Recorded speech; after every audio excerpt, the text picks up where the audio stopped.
Welcome back sa aking munting channel kaibigan. Ating tatalakayin ngayon ang episode 2 ng The Apothecary Diaries. Kung bago ka pa lang sa aking channel, hingin ko sana ang kunting pabor sa pag-like and subscribe. Maraming salamat kaibigan. Nagsisimula ang episode 2 ng The Apothecary Diaries kung saan tumigil ang nakaraang kabanata sa mga sundalong nahuhulog dahil sa lason na ipinasok sa kanilang pagkain.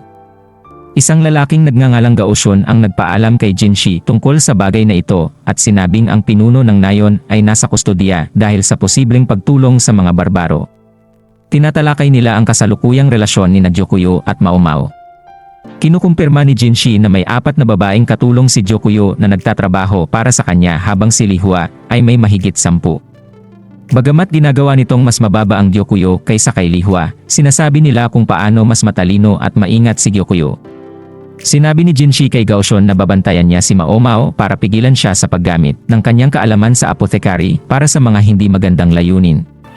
Sinubukan ni Jinshi na akitin si Mao Mao kinabukasan at hiniling sa kanya na pagsilbihan si Gyokuyo ng maayos. Nakilala ni Mao Mao si Hongyang, ang head lady-in-waiting ni Gyokuyo na nagpapakita sa kanya sa paligid ng Jade Pavilion. Nakilala niya ang isa pang babaeng naghihintay na nagngangalang Yinghua, Gyuan, at Ailan. Sinabi nila kay Mao Mao na si Gyokuyo ay walang mga katulong na babae at ang kanyang mga babaeng naghihintay na magsagawa ng mga gawain para sa kanya. Nag-aalok si Mao Mao na tumulong, ngunit sinabi ng batang babae na kailangan niyang pumunta sa kanyang silid dahil may espesyal na gawain si Gyokuyo para sa kanya. Ang mga babae ay nagsitsismis tungkol sa sugat ni Mao Mao sa braso habang si Mao Mao ay nakaupo sa kanyang silid at nagmumuni-muni. Sinabi ni Jinshi kay Mao Mao na siya ang nakatalaga sa pagtikim ng lason. Sinabi niya na ang dati niyang tester ay nalason sa mga pagkain na inihanda ng mga tao para sa kanya at si Gyokuyo mismo ay nalason ng ilang beses. Habang sinusuri niya ang pagkain para sa lason, kinumpirma ni Mao Mao na nag-eksperimento siya sa maraming nakakalason na kemikal sa bahay at lumaki ang kaligtasan sa lason. Si Jinshi at ang iba ay naguguluhan sa kasiyahan ni Mao Mao sa gawain. Sinabi ni Mao Mao kay Hongyang na pinakamahusay na lumipat sa mga platong pilak dahil tumutugon sila sa lason. Sinabi ni Hongyang na dapat ay binanggit niya ang kanyang apothecary background nang siya ay dumating dito dahil mas malaki ang sahod niya. Sinabi ni Mao Mao na tumanggi siyang ipaalam sa mga tao ang kanyang kaalaman dahil ayaw. Gayunpaman, ang perang ito ay hindi mapupunta sa kanyang mga kidnapper.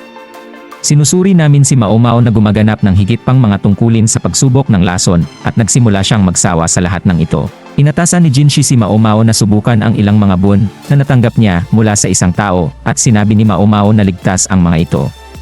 Gayunpaman, ayaw ni Jinshi na magpakasawa sa kanila. Sinabi ni Jinshi kay Mao Mao ang tungkol sa insidenteng kinasangkutan ng mga sundalo at pinuno ng nayon.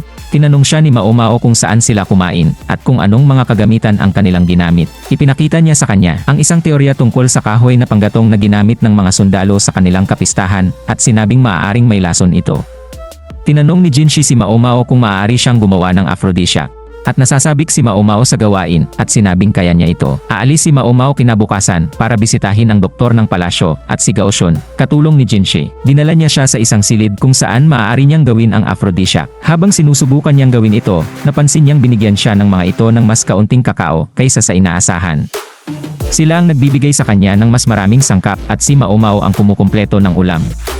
Gayunpaman, nagpasya siyang gumawa ng ilang brownies gamit ito at itago ang mga ito ng palihim. Pagbalik niya sa lugar, pinagalitan siya ni Hongyang dahil kinain ng ibang lady-in-waiting ang brownies at nakaranas ng side effects. Matapos iharap ang aphrodisiac at iba pang mga gamot kay Gyokuyo, pinuri ni Jinshi si Mao Mao para sa kanyang pagsisikap sa isang tense na paraan. Nagsasara ang episode na may kakaibang lalaki na nakatingin sa isang babae mula sa malayo. At dito nagtatapos ang episode 2 ng The Apothecary Diaries at sana ay nag-enjoy kayo sa panonood. Kaibigan, hanggang sa muli.